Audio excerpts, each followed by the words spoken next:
But I want you guys to know on iTunes, you guys are listed as explicit.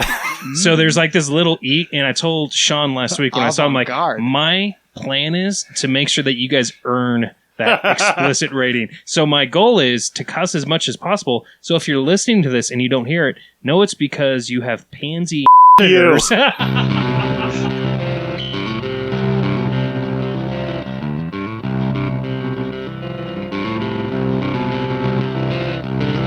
This is Tales from the Ditch. Welcome. We are here with the illustrious Pastor Kyle Wetzler. What up? Kyle is a double master, PhD, Western Seminary. Actually, this isn't fake. You really are going to Western Seminary for your second master. This is the first time it's not live. First time. Well, I might be lying to you guys, but nobody needs to know that. We want to say we're sponsored by, in kind of a way, by Keole Irish Pub in Reno, Nevada. Great pub. They give us many drinks, owned by great people. Sometimes every bartender free. there is very nice. Yeah, sometimes they hook us up with free drinks because they're just gentlemen. And we love Keole. So please patronize Keole if you're in Reno, Nevada. I just want you guys to know I'm sponsored by Me Undies. I've never felt more alive than when I'm wearing my Me Undies. Do they have the horizontal fly? That's the only fly there is. Dude, right? Am I right? No. What is with this thing now, the horizontal fly? Sean introduced this to me inappropriately. Wait, hold up.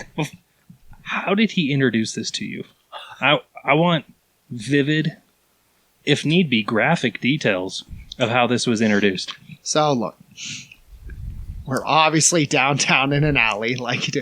No, what did you say? You just said, "This is the future," and yelled. I think he yelled. And then I removed my pants and showed you the horizontal fly. Yeah, what? All right, what is the benefit? Was it like the Wizard of Oz? You just have this big voice, big booming voice, and then it... Don't mind the man behind the curtain. The reality is there's only a midget behind the curtain. What was the reason? All right, why is it beneficial? You guys tell me. Why is it beneficial? Because it's symmetrical. The frustration with almost all clothes is sometimes there's a lack of symmetry, or sometimes even your body will have a lack of symmetry. Like I have one ear that's higher than the other. Can't wear glasses anymore.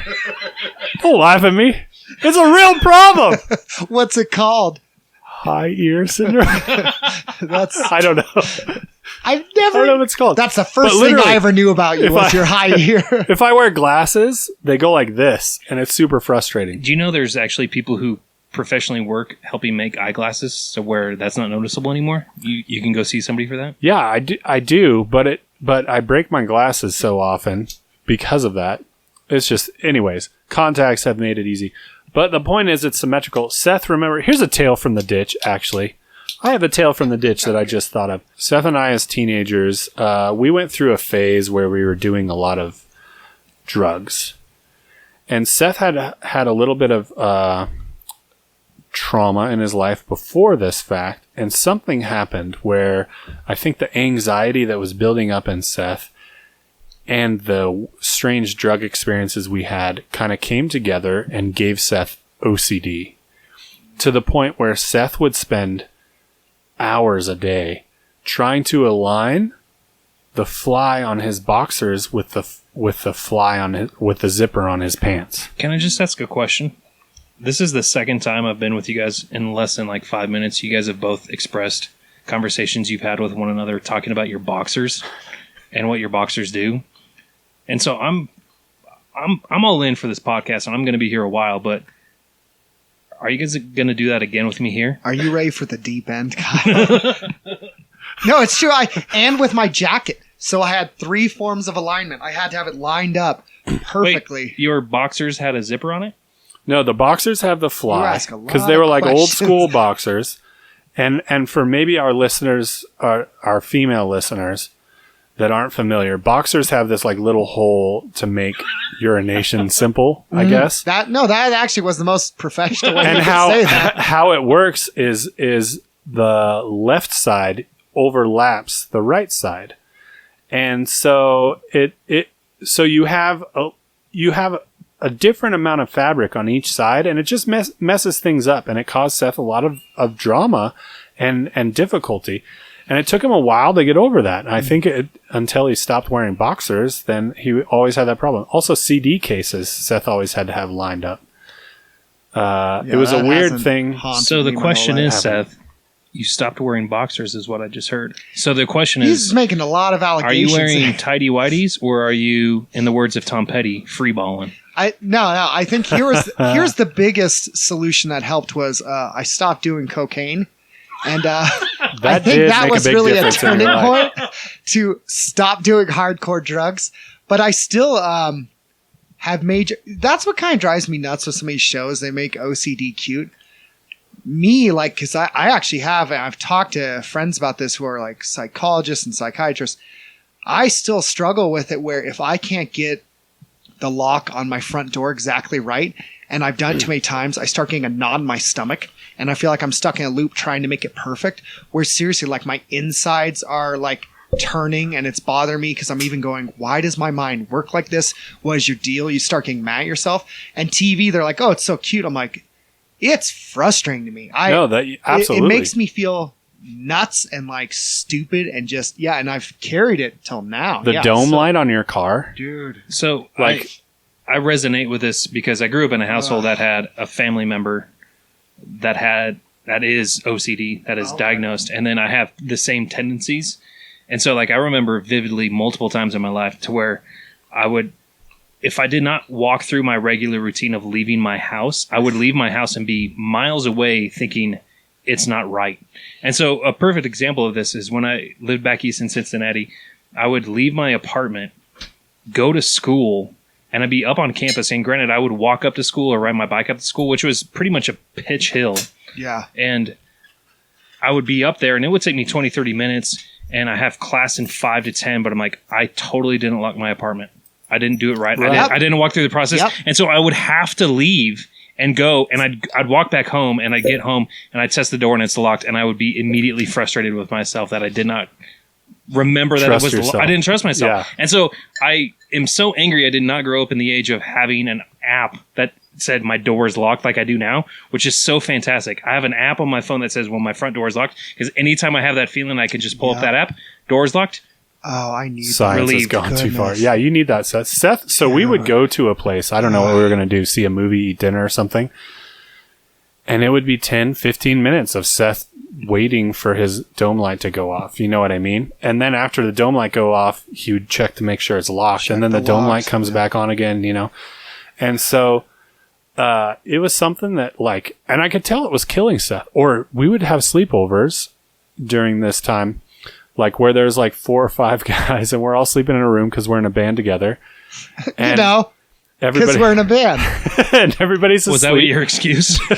Hey guys, apparently it's Sean's. I thought everybody's asleep. Let's play an instrument and call it a band. You'll hear one guy like maybe snoring a little bit, and then you'll hear somebody else is breathing funny, and then you hear like, and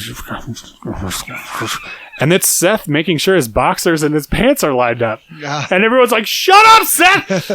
It's fine!" And he's like, "I can't do anything about it, guys." And we blamed it on the drugs at the time, but it wasn't until I think it's because it brought out things. I started remembering things even that I tried not to. Well, here, all right. So, goodness, I have something connected to that, but slightly different. We already told the story of me driving through a golf course, right? Didn't we, or not? Yeah, we did. Okay. So, going with this, I had tons of anxiety and tension. I'd wake up and wonder stuff. And our drummer at the time had a mansion in Mogul. So, I have anxiety and tension, and I'm on multiple drugs. Well, one night, Sean and I had, I think, put on the boxing gloves and like messing around, like socking each other, like punching each other in the face super hard. And laughed and said, like, we've known each other for forever. Well, our drummer starts drinking, to quote John Mulaney, like it's the end of the world. Yeah. He was, a lot, and doing a lot of other stuff. So we're all trying to get to sleep, and he decides it's time to vent his emotions, Kyle. He goes, I'm good friends with you too. We're like, yeah, we know. You and Sean aren't the only one. Yeah, like he was saying a lot of stuff. We're like, okay. He goes, I can take a punch. And we're like, okay. And he starts he gets up and he starts walking over people who are sleeping and kicking them. He goes, "Why don't you guys get up and punch me? I can take a punch." So you see where it's going. He's kicking people. He kicks one guy in our band who's done judo. He's kicking Sean, and we're like, "Go to sleep, dude." And he had a bit to drink, and I don't know what was the driving force, but I think he had a girlfriend thing earlier. He had a bad day, but he also wanted to show like, "Hey, I'm tough too." And he won't go to sleep, and he kicks me in my back, and I'm trying to sleep. I'm like, "Go sleep, dude." He's like, "No, someone get up, punch me. I can take a punch." So I get up, and I think Sean stands behind him and is like, "Let's all think about this. Let's all talk." And he's all, "No, I can take it." And he just sticks out his jaw, looks at me. So I sock him as hard as I can in the face. Right and he hit on the a button. picture. I think he hit a frame behind in the wall. And it cut my knuckle and cut his mouth. And did he drop? What happened? Yeah, he instantly. And this isn't a dig on our drummer. He's an awesome guy. He's a tough guy. He just had a lot to drink, and I hit him just right. And he fell. And I walked back over to my sleeping bag, got in, went to sleep.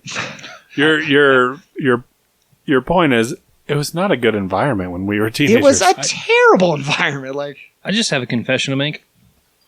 In my teens and early 20s, I was a known drinker. And there's that liquid courage and that liquid confidence. But nothing ever in my mind ever said, I'm going to challenge a guy to say, "Hey, I could take a punch." There was never a moment within my life that I'm like, I'm going to challenge another dude. Yeah, there was nothing ever in my mind. Like, even as I'm sitting here thinking, like, there's nothing inside of me that would ever say, all right, I'm going to go challenge that guy. I had friends, like, I remember vividly, it was like sophomore, junior year of college, and I've got a buddy that doesn't like me anymore now that I'm a Christian and all these things. But I remember he was that kind of guy, but he grew up doing like jiu-jitsu and karate and all this, and he's got all these belts. He's like, "Oh, I could take a fight." And we were in the Godfather's parking lot outside of like Reno High School over off of like Keystone and Booth. Yeah. And we were out there, and he, for some reason, wanted to prove himself, and he was absolutely beyond comprehension. Yeah. But he decided to start this fight, and I'm like, this is not a good idea. Like, you're kind of a pansy, even though you have these things. Yeah. And then you've had clearly too much. But he decides to pick a fight with a guy, and it was like glass jaw syndrome. He took and just went, and I'm like, as a good friend, I need to go pick him up off this parking lot. Yeah. But everything inside of me wants to say, like, come on, man. Because here's the thing.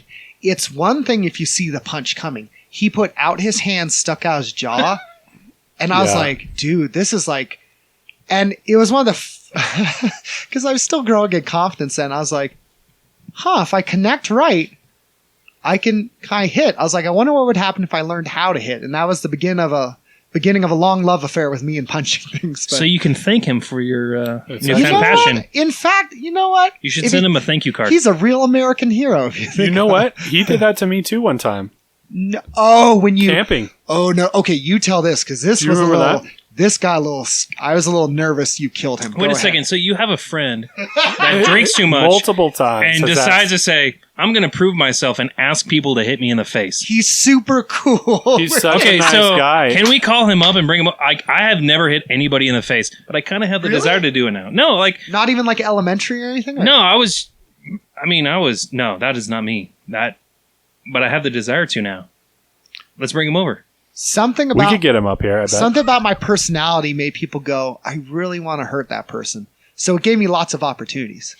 My brother's like that too. Actually, we'd bring him over here, and you guys would be like, "All right, he wants you to hit him." And I'd be like, "No, I can't do it. Let me just give him a cigar and a drink." And it's hard because he's a super sweet guy. So in my situation and he grew up to be. All right, tell yours because this is the one where I thought Sean killed someone. Go ahead.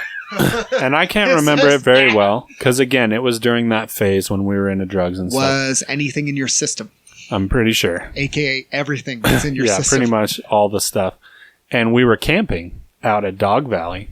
You had a bad day. And I'd had a bad day. I had a girlfriend thing or something, right? Yeah. We have a big bonfire going. Yeah. And I'm like kind of marching around and I'm not having a good time. And usually I like to have a good time and I'm like worried nobody's having a good time. And so it's actually kind of weird for me not to be having a good time. And our friend, V, noticed this. And he said, "Hey man, he was actually really trying to be sweet. He was like, hey, man, I know you're having a hard time. I want you to be having a good time. Why don't you just punch me and take your anger out on me? He literally said that. It sounds crazy, but this same guy. That's a good friend. It is a good friend. It really was. That's a great friend. It is a good friend. Was this a camping trip where I presented the knife to the cop? Yeah, have we talked about that yet? No, we'll just tell this. We're getting sidetracked. So we're kind of sloshed, and I'm in a bad mood. I pulled a knife on cop. Go ahead. And he's like, hey, tell me, or he's like, hit me, man. It's okay.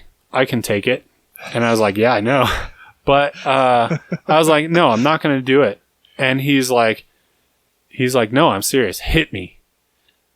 And I'm like, no, I don't want to hit you. And he goes, hit me. And he starts slapping me. And then he starts pushing me. And then he starts poking me in the chest. He goes, hit me. Like Rick James slapping Charlie Murphy. Yeah, kind of. To the face. Perfect. No, exact. That's yeah, an exact. That's actually that's really an exact thing. And I don't really remember because I blacked out with. I'll tell the details you don't because I remember vividly. Go ahead. I instantly got this. Once he started poking me in the chest, I got this kind of like badger blood rage. I don't know. I remember. I think I said, "Oh, you want me to hit you?" And I think I picked up a log from the fire and hit him with it, or threw it at him.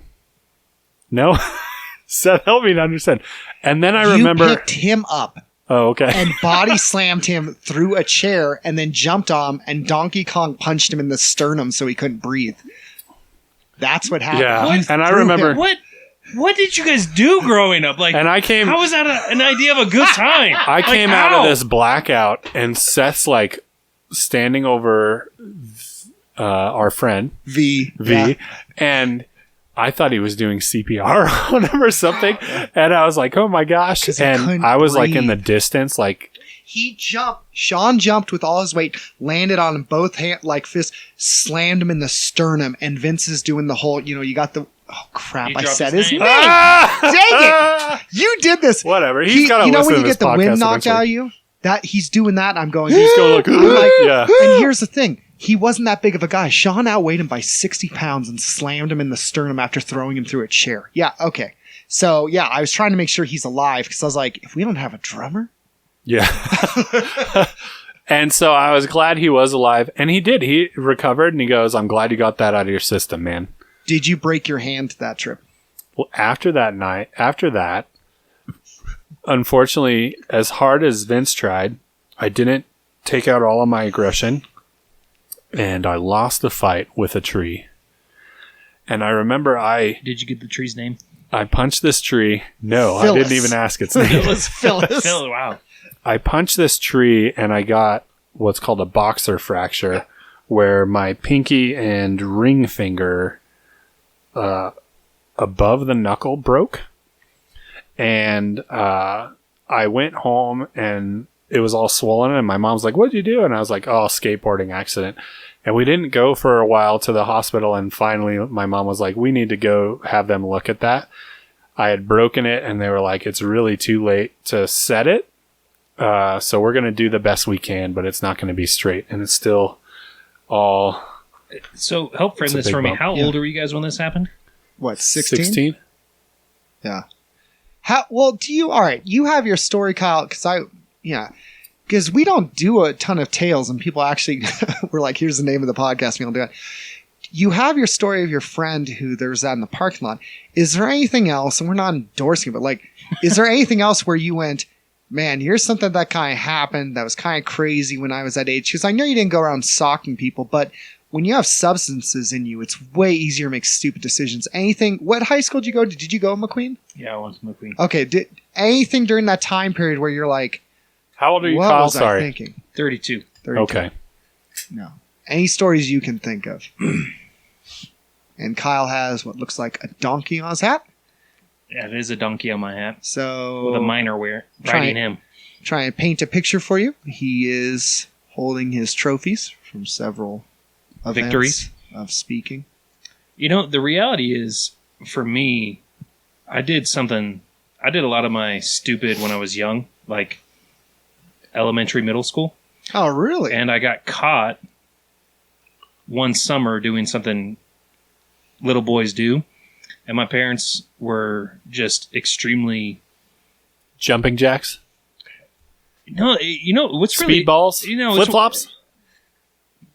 Flip-flops. Okay. So how were your parents about this? So it's just like the amazing thing about my parents was they never did anything to me physically, but they struck the fear of if I ever did anything wrong, they would literally murder me. Like it was more of like a psychological and emotional game to where it was more of fear. Like if I ever did anything wrong, I couldn't deal with that level of disappointment. So like I probably grew up living in an atmosphere of like, I'm just constantly in the negative. So if I ever did anything and found out, I'd just get, so like I was more subversive in my acting out. So like in my high school days, it was way more under the radar. So I did the things most high school kids did, minus the physical aggression. Like I said, never punched anybody, never really had a desire to punch anybody, but did my own thing and did my own experiences and my own searching. So like, it was one of those things for me. Like I was probably the best at hiding it because my parents had no idea. And so for me, like my parents are, although when I went golfing with my dad a couple of years ago and he's like, I'm surprised you even graduated high school. Oh, wow. And then he's like, I'm surprised you went to college. And then I'm surprised you graduated from college. And then you went on and did these other things. So it was more of like, I just was never willing to play the game people wanted me to play and do the things I was need to be done. And so it was just, from the external looking out, nobody would ever expect I was up to something. But once people got to know me and they hear things and knew things that I did, they'd be like, you did what? Huh? We should try doing that knocking cot. Hey, you know what? This brings up something that I kind of am interested in talking about a little bit. So I'm in a community group and recently... Congratulations. Thank you. We've been doing something where we kind of share a testimony / tell a story about ourselves to get comfortable with each other and know more about each other type of things. And a weird thing came up where somebody shared their testimony and they were like, I think they kind of expressed that they had guilt that their testimony wasn't as extreme or that their story... It's boring, it's not exciting, like... Right, and their stories aren't as... excessive, filled with like drugs and stuff like that, I guess. And I wonder sometimes, like, on one hand, I'm not proud of the things that we've done, but on the other hand, like, I do think it's valuable to tell the story to show how far I've come. And on the and maybe a little tiny little part of me does maybe have a little bit of pride in a situation. I'm not proud of how bad my life was, I don't think, but I'm definitely proud about some certain instances where I showed some type of character. Like you murdered homeless people. Don't clean it up. In spite of He's a murderer. Did you help film bum fights? Is that what you're saying? No. Cheeseburgers? I did run a wrestling racket with the special ed students at Sparks High, though. What? When was this gonna... You never told me Are this. you saying like WCW? WW? Like, what do you mean wrestling? Well, at Sparks High, for some reason, the special needs students would show up for I zero tear your period. shirt and remove your lampstand right now. They would show up at 0 period. And I had a really good thing selling cigarettes and taking bets on this wrestling stuff. And so guys would show up, and they were super nice guys, but they just happened to be there and pretty much an hour before the rest of the school started. And I also took a 0 period class because I wanted to get out of school sooner in the day, and I didn't mind getting up early. And so they would always get in these big physical confrontations, and the teachers, they would get there before the teachers would show up. And so I just started taking bets, and then it became like an organized thing. I've done some terrible things in my life. That is by far the worst thing I've ever heard. But this is not... No, listen. This is not exploiting anything, though. Look at him now justify what he did. No, I'm telling you, if you could talk to this kid Tyrone that I went to school with, he said, you know what? I've never in my life had anybody cheer for me and not do it out of pity until today. Until when I beat up this kid, Andrew. And and I appreciate you giving me the There opportunity is not to do one that. word you've said that has made this I'm better. telling you, Nobody it was a good sets the thing. word. It wasn't a terrible thing, but anyways, I did some terrible things. Totally. But my point is, this is going actually against my point that I was trying to make. But Oh, no, I don't think you're a horrible person. Continue. Go ahead. my point is this.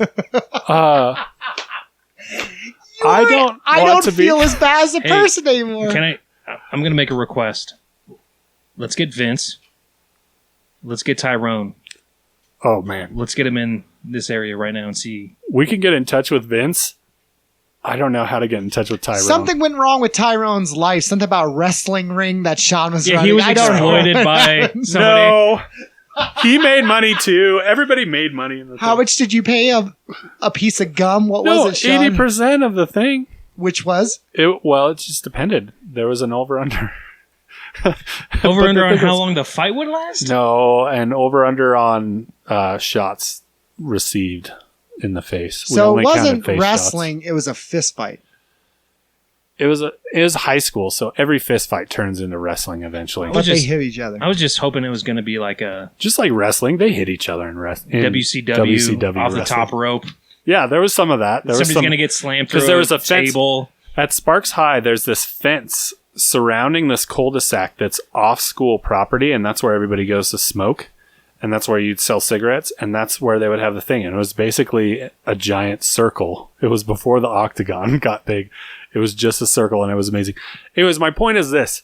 I don't want I to feel like tell bring these it home, stories. Sean. about this. I don't want to Bring it I tell don't these even stories. know how to Bring it process home. this. I don't want to tell these stories because I'm being competitive in some way and saying, oh, my stories are more intriguing or more interesting, yeah. or my conversion or salvation has more value than somebody who didn't do terrible things. Does that make sense? Here's a good example, Seth. You remember the Me Too thing was happening? Mm-hmm. And you posted I something on vaguely remember Facebook. hearing something about that. Yeah, the Me Too movement. Hey, Seth, you got nice legs. Yeah.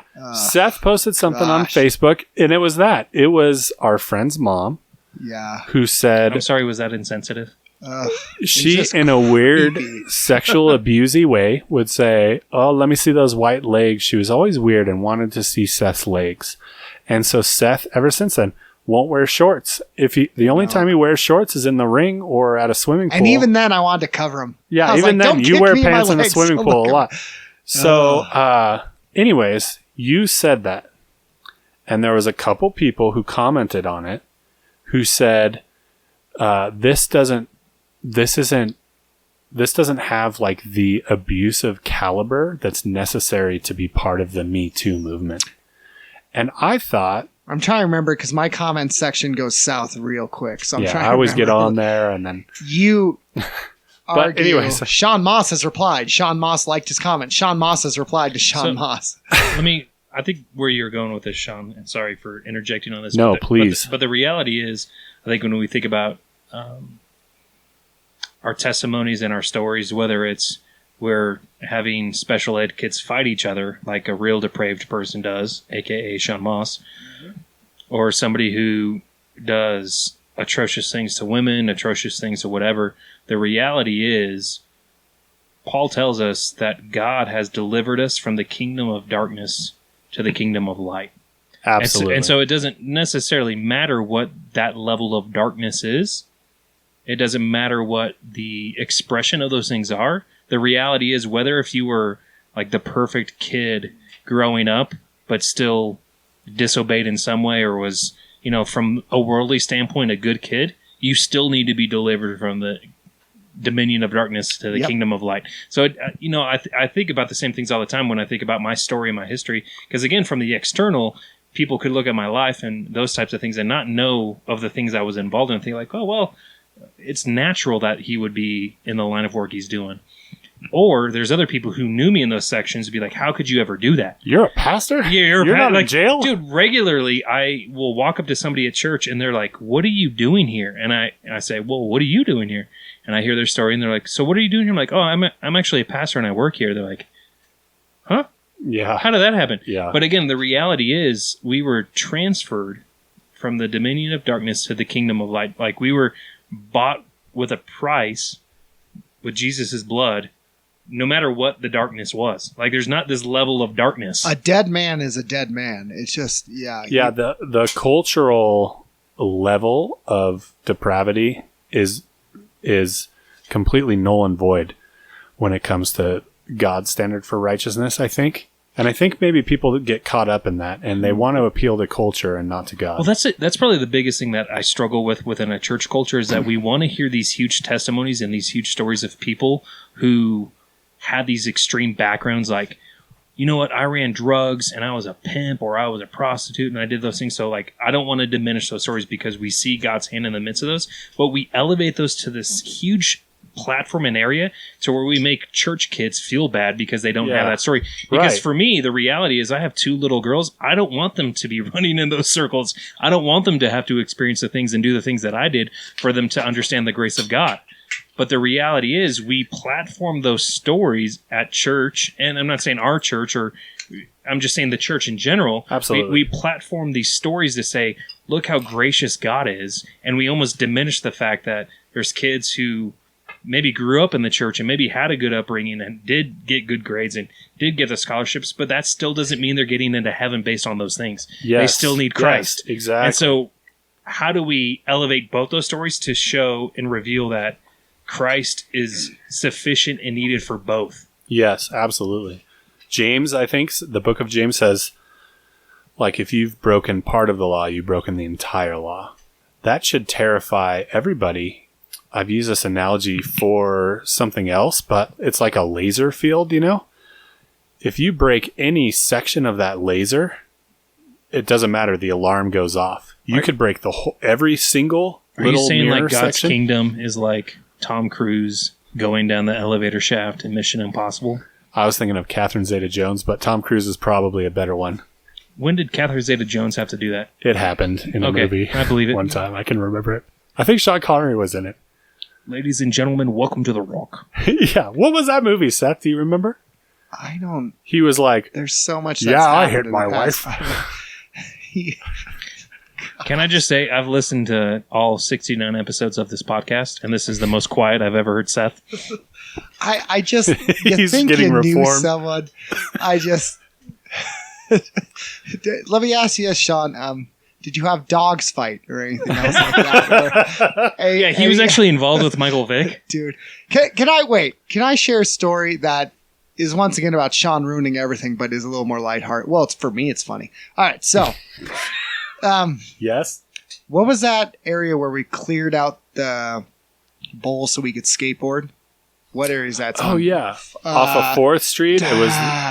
It used to be the mineral spa. Okay, so now that I was gonna be all right, so we cleared that out, and we wanted to skateboard it, and we're like, this is gonna be so awesome, cleaned out, cool. But also we're gonna do it. And Sean. Oh yeah. And we've done all this work. We're like, we're gonna skateboard it. It's this so there was like 2 feet of dirt in the bottom of Yes. this pool, essentially, and we shoveled out all of this dirt, broomed it out, cleaned it up, just so we could skate in it.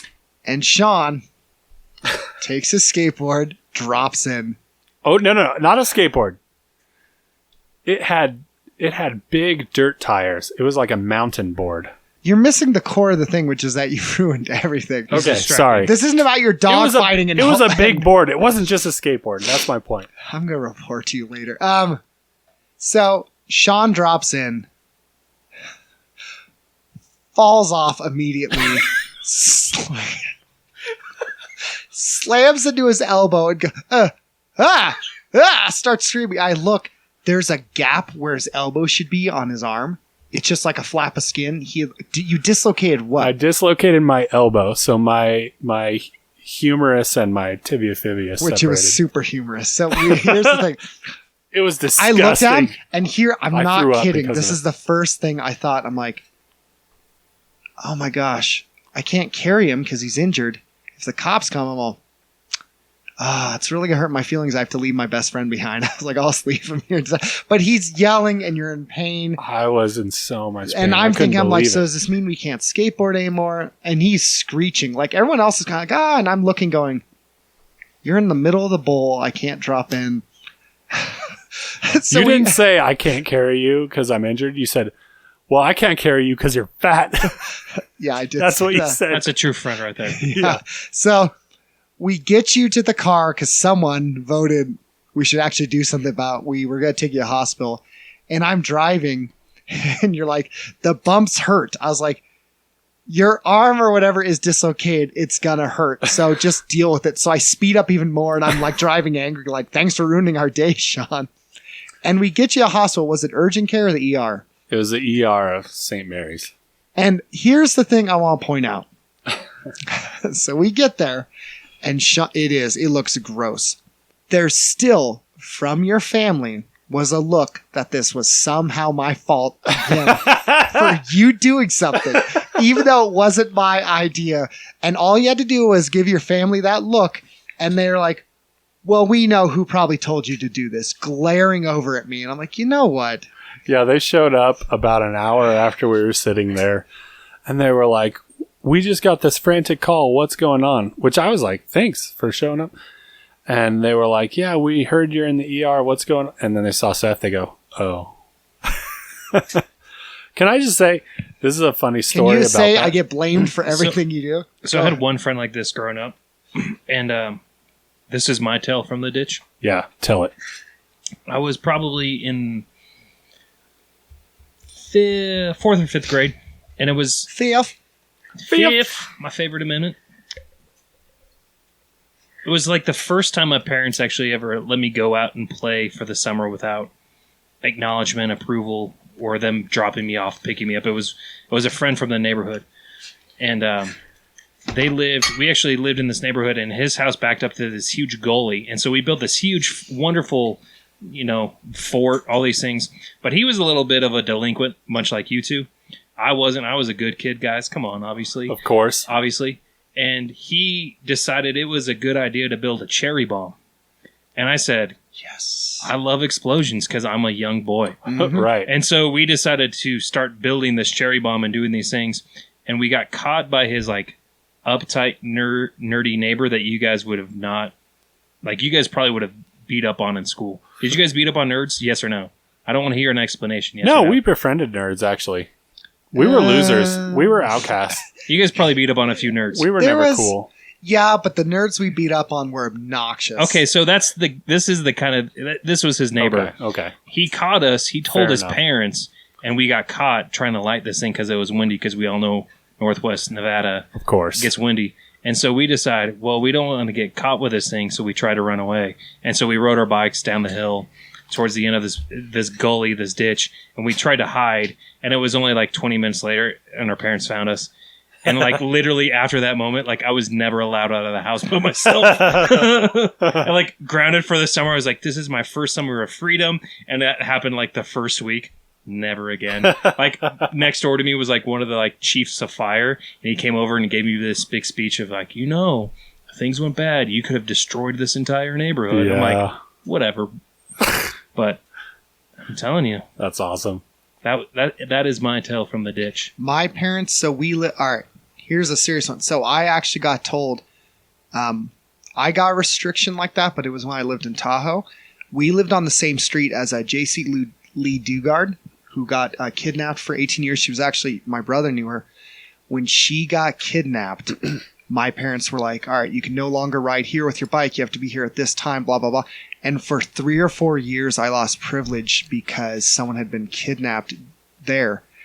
And I get that, but I do all this other ridiculous stuff, and they'd yell at me, but then give me more freedoms, and I never understood it. Yeah, I feel I got the handcuffed, and then I got thrown in prison, and then I was never let out. So it was one of those things I had to be sneaky, and I had to be tricky. I had to learn to work around. Were your parents equally harsh, or was one harsher than the other? One was harsher than the other. Okay, yeah. I grew up in a household that my dad grew up on the streets in Southern California, and his dad passed when he was real young. Oh. And his mom was a little bit of a drinker, and he had 2 older sisters that were already at the house by the time. So he was pretty much raised by the streets. So he knew what young boys could get caught up in. Right. And so at one level, he wasn't strict about it. He just we're not going to do this. But my mom, on the other hand, was more of the authoritarian, more of the the guidelines, the structures, the rigorous of like, how could you? And so it was one of those things for me, like, I knew who was going to come down on me, but I knew it was like a joint effort. But to me, it always felt like capricious and uncalled for. But yeah, I had 2 summers where I was grounded, and the whole summer I couldn't go out, and it was brutal. That's when I got fat, actually, because I ate ramen all summer and played Mario Kart Rainbow Road.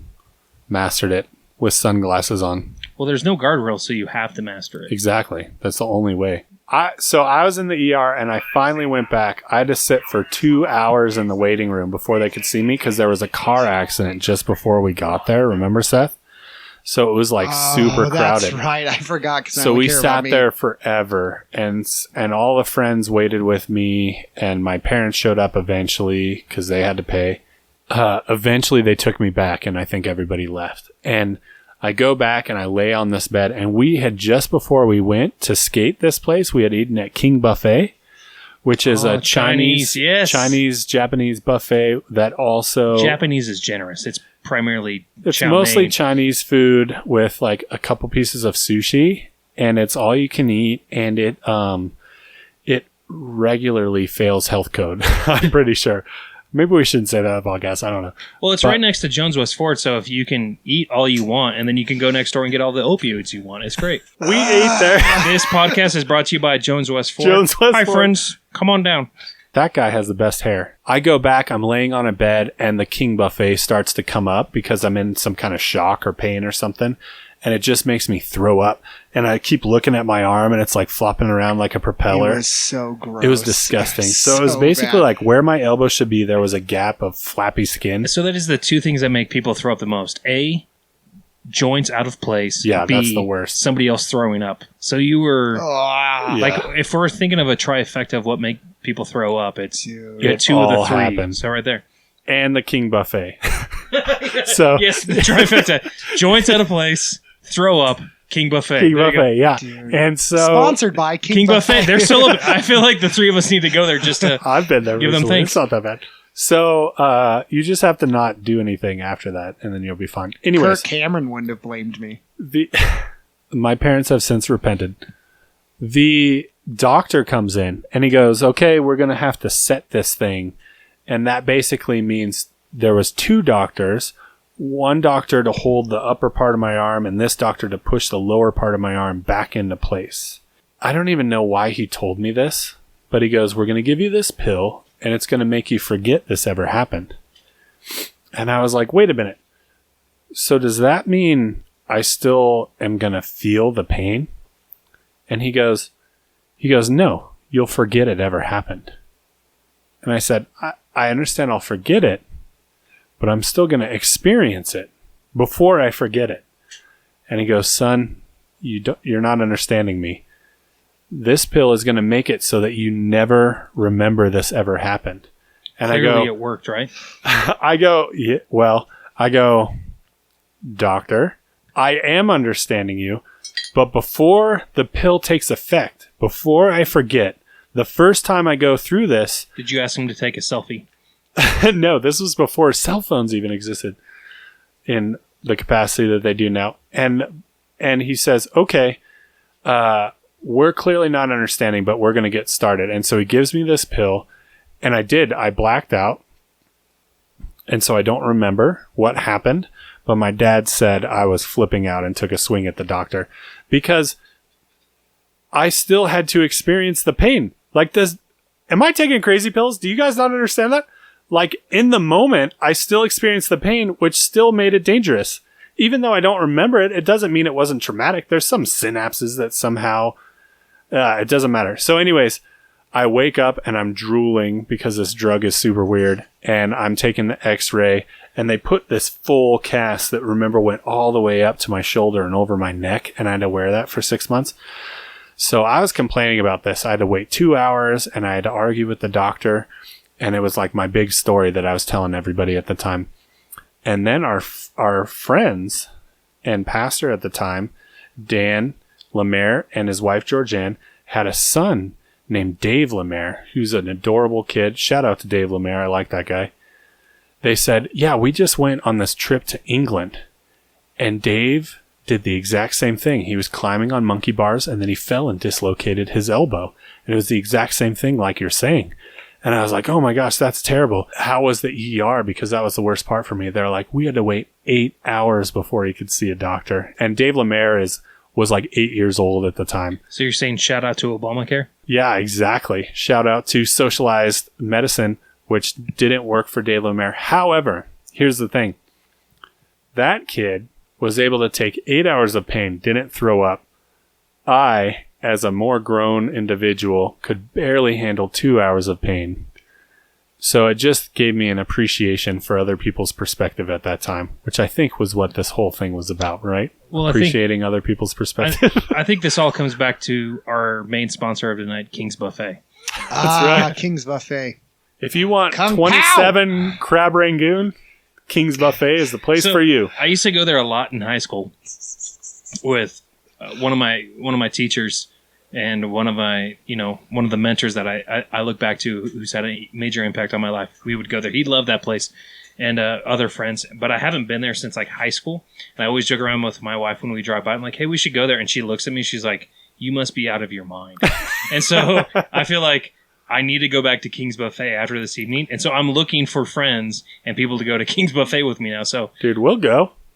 And we would go when we were teenagers, like every week. And every now and then, $10. Yeah, I mean, it was $7.99 for all you can eat. And it was like that Macklemore song. That was like the thrift shop of. It was. We're like Chinese food. But every now and then we would go like there. R. Kelly's piss there. Every now and then we would go there, and the doors would be changed because the health inspector closed it down for the day or something like that. And we would try to go the day after. Misunderstanding. They clearly don't know how this chow mein is supposed to be cooked. They don't get it. Yeah. Right. It wasn't a violation. They're just old school. So that's what you say when people are super racist. They're just old school. Going back to what we were talking about, Kyle, you brought up the fact that we are all violators of the law of God, and we need God's grace, whether we did something terrible in culture's eyes or something not so bad in culture's eyes, because culture is not the standard. Yep. But I also think that the pain that people experience can be just as significant, whether it was a small thing or a big thing. And I think that's an important thing to recognize as we're talking to people. And I think I've done this accidentally.